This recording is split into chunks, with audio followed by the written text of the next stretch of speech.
Good morning students and welcome back to Alchemy online classes. Students, in our previous class we have learned about our fundamental duties. So our fundamental duties is a set of duty which every Indian gets with his fundamental rights according to the Constitution of India. We also learn the directive first principle of state policies. So what are that directive principle and fundamental duties that we will recall again, and then we will start today's topic.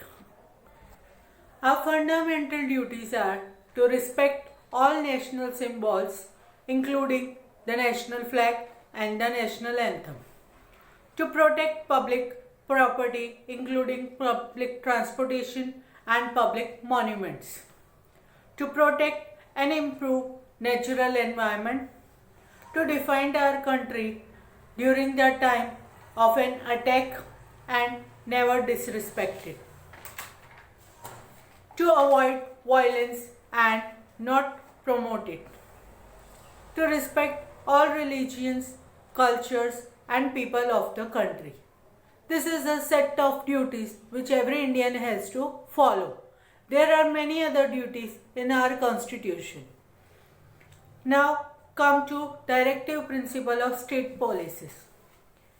Some directive principles are: the state should provide opportunity to all for earning a livelihood. Second, men and women should be paid equally for the same kind and amount of work. All forms of wildlife and plant must be provided by the government. Place and object of national significance must be protected by the government. These all things we learned in our previous class. Now read I think and reflect section on page number 16 in your course book. Why do you think we should fulfill our fundamental duties? Why we have to fulfill our fundamental duties? Fundamental duties help in the promotion of a sense of discipline and commitment towards the nation. They help in realizing national goals by the achieving by active participation of citizens rather than mere spectators. It helps the court in determining the constitutionality of the law. So this is the reason why we should follow the fundamental duties. Now come to I observe section and read the session.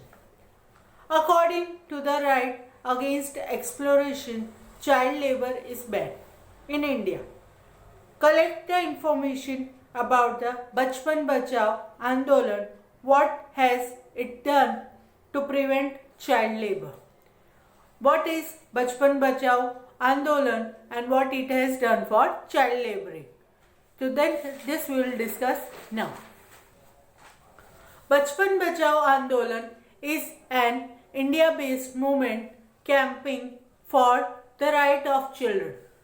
It was started by Kailash Satyarthi.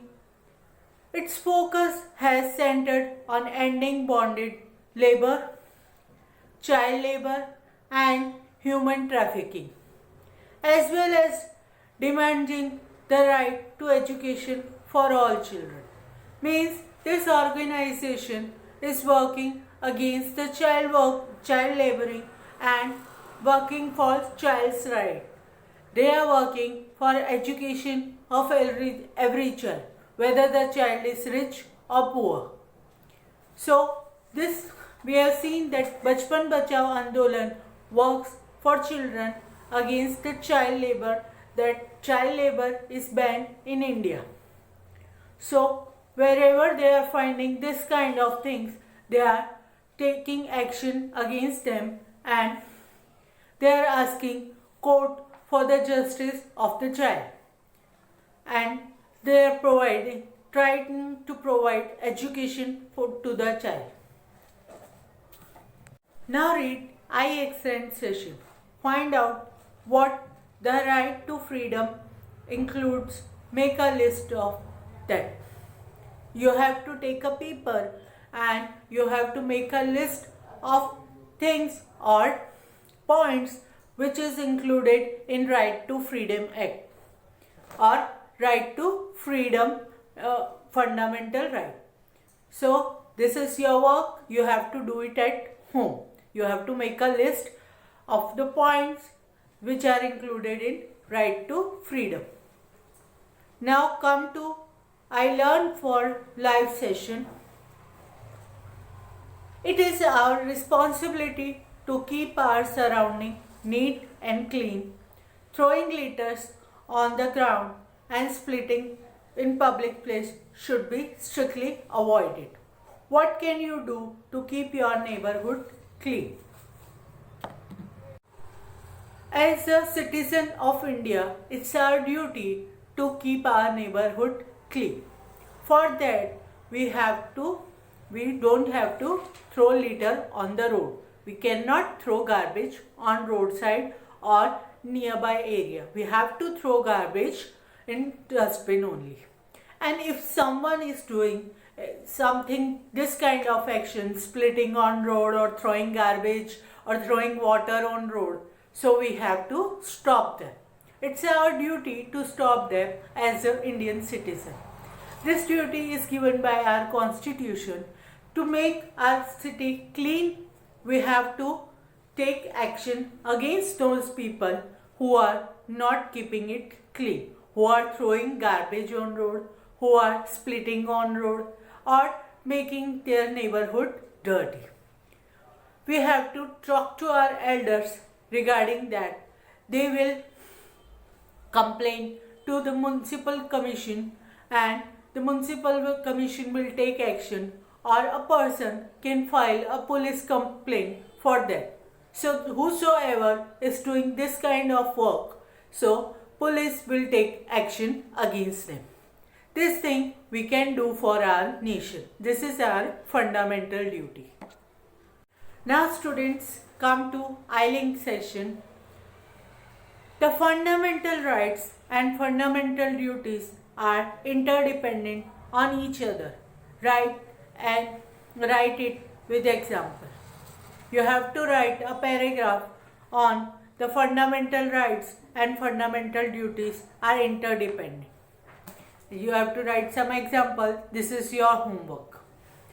So student, here we are completing our chapter, the Constitution of India. We have learned that the drafting committee was set up to frame our constitution. That committee took 2 years 11 months time to frame the constitution, and after that on 26 January 1950 our constitution came into effect. Dr. Bhimrao Ambedkar was its chairperson. That is why he is known as Father of Indian Constitution. We have also learned about our fundamental rights, to which rights is provided by our constitution to enjoy the freedom. This right is for every Indian, and we learn about some fundamental duties also. We have to fulfill our fundamental duties to live happily, to live with freedom, to spread brotherhood. And we also learn some directive principle of state policy, which policies every government has to follow to maintain their state discipline. So these all things we'll learn in this chapter.